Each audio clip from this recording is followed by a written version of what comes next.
Hello po. It is May 20. May 20 ba ngayon, brother? Tama ba? Petsa. May 20, it's 5:57 p.m. and I am with my partner.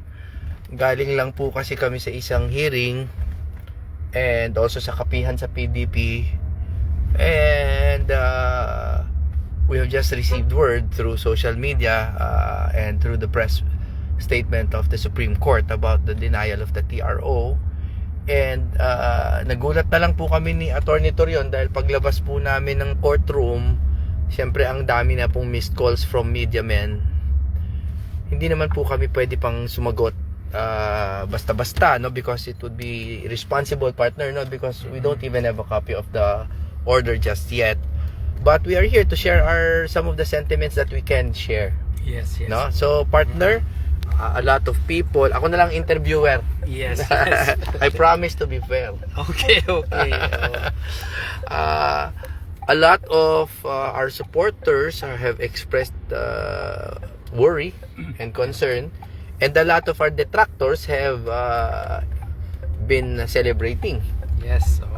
What do you think? Is it too early to enjoy or to Walang ang to sa despair? akin na niya, no? Wag po tayong mawala ng pag-asa.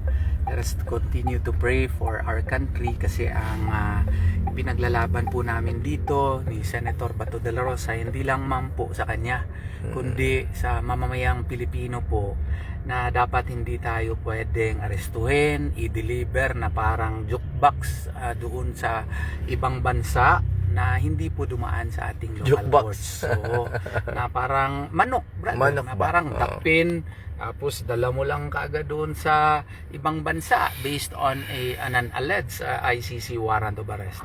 No, ang aming palagay po dyan, dapat ang Bill of Rights natin ang masusunod, that no person shall be deprived of life, liberty, or property without due process of law.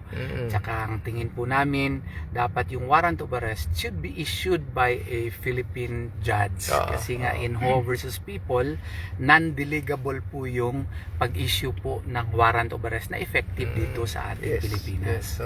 So yun po ang pinaglalaban natin para po ito sa ating kasarilan, sa ating sovereignty, sa ating independence as a nation. Kasi kung mangyayari po ito sa inyo, no, na merong foreign warrant of arrest at diretso na lang i-implementa na hindi po dadaan sa korte, maski yung siguro mga nasa kabilang kampo natin, no, ay aangal. No? And we will not allow that, no, Of brother. course, we will not allow that maski nasa kabilang kampo pa sila. And by that time, baka ma-remember ninyo si Attorney Israelito Torion, si Attorney Jimmy Bondok, na itong inialay namin para sa ating kasarilan at para sa mga kapwa nating Pilipino. Yun po, sana maintindihan po ninyo.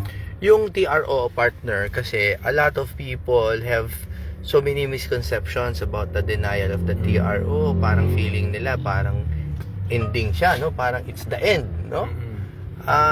Pero I think we have to clarify to the listeners kung anong ibig sabihin at ano ang implications ng denial ng TRO. Una sa lahat, we don't know why it was denied because wala pa naman kaming kopya ng order, no? We have to be notified first. Pero we cannot speculate, right? Why do you think it was denied, etc., etc. But at least we can go into the technicalities of a TRO and how it is granted or denied, brother. Yan. So, baka may rason yung Korte Suprema sa kailangan natin na matanggap muna yung written copy ng order para malaman natin kung ano yung rason ng Korte Suprema. At meron kasing mga technical requirements yung TRO baka sa tingin nila, no, ay wala ng clear and urgent necessity, no. Hindi talaga natin ma-predict. So it is best na To wait. For a copy of the order. Pero ginagalang namin ang desisyon po ng Korte Suprema. Kaya rin ako nag-post ng isang araw, partner, to warn the people to not listen to the rumors kasi may mga rumors no na magagrant na raw, magagrant na. And it might give false hope to many people kasi para lang po alam nyo, simulat sa pulpa, alam naman namin 50-50 lang ang pag-grant ng TRO. Lagi namang 50-50. Kapag lumapit ka sa court, 50-50 lagi yan. because it is always up to the circumstances. Pero happy ako, brother, na we were able to convince at least 5 justices, no? Yes, there are 5 justices. Alam naman natin, gobyerno ang kalaban natin. We are up against the full panoply of powers of the government here. The Leviathan government. The Leviathan of a government. Be an individual lies a shield, and that shield is the Bill of Rights. Yun lang naman talaga ang aming palaging sinasabi po dito, kasi kinakailangan respetuhin yung ating karapatang pantao, maski how grave the accusation is. Hindi pa guilty si Senator Bato de la Rosa. He is entitled to presumption of innocence. So kaya nga, dapat yung karapatang pantao niya under the Bill of Rights should be respected. Yun po ang aming humble stand on the matter. Oo. Tsaka ito po yung pagsabi nyo ha sa mga nagtatanong ha. Pag sinabi pong denied ang TRO, it doesn't mean that the court has ruled that legal yung ICC warrant. Wala po yun ha. Malayong-malayo yun, brother. Malayong-malayo. Maraming nalilito dyan. They're not saying na, yan, sige na, i-arrest nyo na. Hindi. Ang ibig lang sabihin, the court will not yet interfere by issuing a mandatory compulsory order yun na wag nyong galawin yan, no? It is not a decision. Order nga ang tawag dyan, hindi decision. It is not a decision na okay, may jurisdiction ng ICC halimbawa. Hindi rin yun decision on the jurisdiction. It is not that's number 1, it's not a decision on the jurisdiction. Number 2, it is not a decision on the legality of the warrant. Number 3, it is not a decision on the propriety of the enforcement of the warrant. Walang ganun. Wala pa ito, hindi pa ito decision on the merits po. Order lang Provisional remedy pa lang po yan. Provisional relief po, no? Kasi may may element siyang TRO, meron bang clear and unmistakable right? Has there been material and substantial invasion of that right? Is there a clear and urgent necessity to prevent grave and irreparable injury and grave injustice? No? Yun po mga elements yan. So siguro kaya kinakailangan talaga na hintayin natin yung written copy ng order para hindi po tayo mag-speculate. Saan dun sa mga elemento na yun na ang tingin ng majority ng Korte Suprema ang hindi namin na-meet, no? Yes. So baka after reading it, posible kami mag-file ng motion for reconsideration. Isa yan sa aming isang option, but after we have already read the entirety of the order. Yes. Kaya rin po hindi namin mapagbigyan lahat nung una sa lahat. Dose-dosena na po yung tumatawag sa amin for interviews. Pero ang problema po, we are duty bound to our clients to refrain from issuing premature reactions due to the fact that we don't even have a copy of the order yet. Kasi syempre, sinabi naman po ng Korte Suprema even in their briefer that the full text of the order shall be posted on Monday.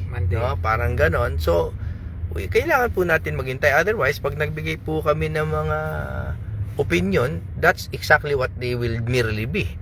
Opinions, haka-haka conjecture, which we don't want to do. Gugulo lang po ang usapan. So, ang i-emphasize ko lang, hindi pa po tapos ang laban.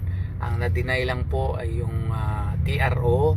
Hindi po ito decision on the merits pa.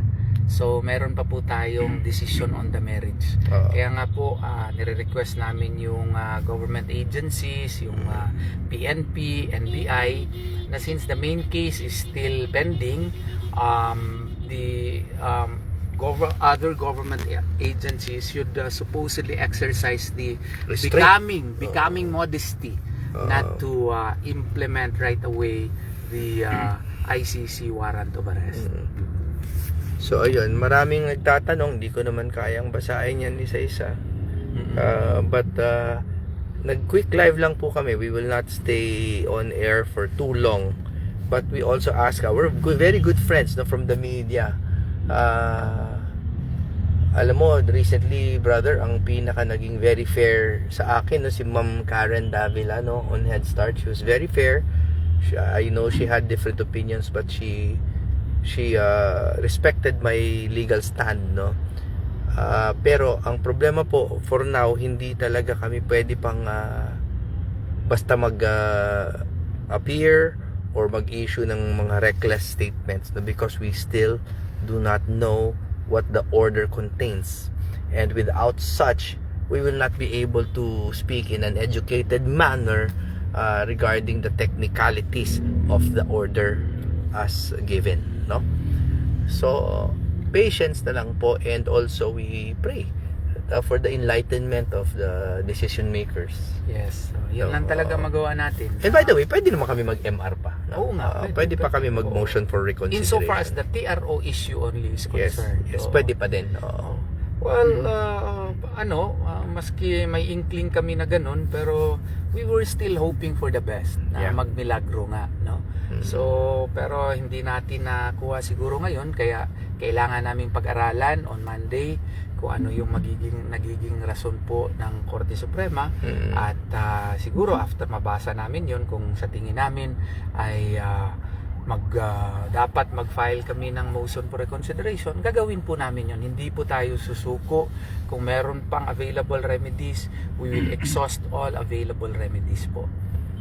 In the meantime, before we say goodbye, we ask for everybody to pray for Bato and the family, because his liberty is at stake, and of course we firmly believe in his innocence, not just as his lawyers but as his companion in life, no? So we pray for the Lord's deliverance. That's number 1. Number 2, sana po pagdasal nyo rin po kami, kasi tao din po kami, baka nakalimutan nila, brother. Oo nga eh. Oo. Kasi kuminsan baka na-hurt din tayo. Oo, Especially yung mga kasong ganito na marami masyadong at stake, no? At stake dito ang liberty also of our fellow Filipinos. Yes. Yan po ang namin, ipinaglalaban po namin. and the future of our democracy, brother. No? Kasi alam nyo, pag dumating po yung panahon na pwede na yan, yung arrest warrant without judicial review, I think that is the start of the end, no? And then that's bedlam and chaos, no? So sana naman hindi po mangyari yun. Sana naman. Sana naway baka magbilagro pa, no? Huwag tayong mawala ng pag-asa lang. Okay. Yan po. So yun lang po. At ang daming taga Hong Kong, brother. Nagpupunta ba tayo sa Hong Kong? Oo nga eh. Baka matuloy yung di ba, may ata June ba eh. yun? Sa June? Oo. I have to bring that up with my other principal kung pwede ba doon. Kasi may concert si daw doon. Si Elias TV. Elias TV. TV. At saka baka ma-push natin na kasama din ang ating magiting, gwapo na law partner ko na si Ako pala yun. Bundok. Kala ko kung sino yung sasabihin mo. Magsabay sila ni Elias. Tapos that will be my honor. Oo nga. Then sayaw din tayo ng gano'n.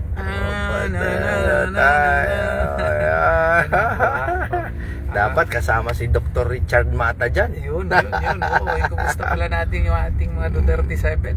Oo. Oo nga. Si Brian Lim. Brian Lim is watching kong. Hello, Busing. Congressman. Magandang hapon po. Oo. Maraming salamat ko nga. Thank you po sa suporta. Thank you po sa mga kumakantsaw naman sa amin. We will take your punches. So, on the chin. We will absorb your punches. Ang sa amin lang naman dito ay ipinaglalaban namin ang inyong karapatan. Kasi baka mangyayari yan sa inyo. Baka dyan po ninyo maintindihan na dapat pala yung ating konstitusyon ay masunod dito sa ating bansa. Kasi tayo po ay independent country, hindi naman po pwede na igawain nating self-executing yung processes of foreign courts, no? Yun po. Brother, sorry kasi sabi ko magbababay na tayo. Pero ito lang, no? Sa experience mo, sa knowledge natin as lawyers, paano ba kumuha ng warrant, di ba? Ang first step, di ba? Magpa-file ka ng kaso? Sa prosecutor's office. Prosecutor, di ba? Magka-complaint yan, tapos may counter affidavit, di ba? Complaint, answer, reply, kung minsan may rejoinder pag may investigasyon, di ba? Tapos pag-issue niya ng resolution, Pwede mo i-MR yung resolution. Pwede pa i-MR yung solution. Let's just say, tapos na. Tapos na, Ipapile na yan yung sa court. information. Yan. Gawa ng information, file sa court. Yung information yan, nasa court na, no? Di ba, ang haba na nun? Ilang araw na yun? Baka nga buwan eh. Oo nga, more. Okay. Pagdating dun sa korte, yung court will determine Probable cause. personally. Bali, hindi niya titake hook, line, and sinker yung information. Gagawa siya ng judicial determination of probable cause based on the documents as submitted to him by both camps. Okay. Personal determination yun. Hindi pwede i-delegate yun sa iba. Hindi pwede. Judge lang talaga. Tapos, pwede pa siyang mag-ask for additional evidence pag nakukulangan siya, di ba? Yes. Pwede niyang i-dismiss outright.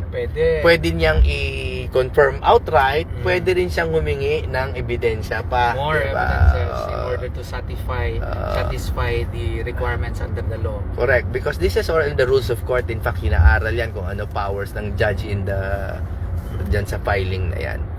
Tsaka lang mag-i-issue yung judge ng warrant after, yan yung tinatawag na due process, brother, no? Talagang, So, ang haba nun. In your experience, brother, ilang buwan yan? Ay, ano yan? Aabot ng mga 6 months to 1 year pa nga yan. Correct. Especially kung Pero, that's how we protect the rights of our citizens. Correct. We are given, sa atin kasi, accusatorial method, no? Accusatorial na yung talaga, akusahan yung respondent, akusahan ka, yung respondent has the right to answer. Unlike sa ICC, inquisitorial doon. Yan, dyan ako papunta. Sekreto yung sa ICC. Maski nga yung warrant, sekreto pa rin. So, hindi po pwedeng sasabihin na binigyan na ng due process si Senator Bato de la Rosa. Wala pa pong due process doon sa ICC because his side was not taken into consideration when the warrant of arrest was issued. He is only given due process after the issuance of the warrant, yung madakip na siya. Kaya mahirap naman yun. Contrary sa ating sistema dito sa ating bansa. Hindi naman in flagrante delicto arrestong kay Bato di ba? The alleged crimes have been allegedly committed years ago. So hindi yan in flagrante, hindi yan hot pursuit according to Section 5 Rule 113. No? So, yun ang pinagkaiba.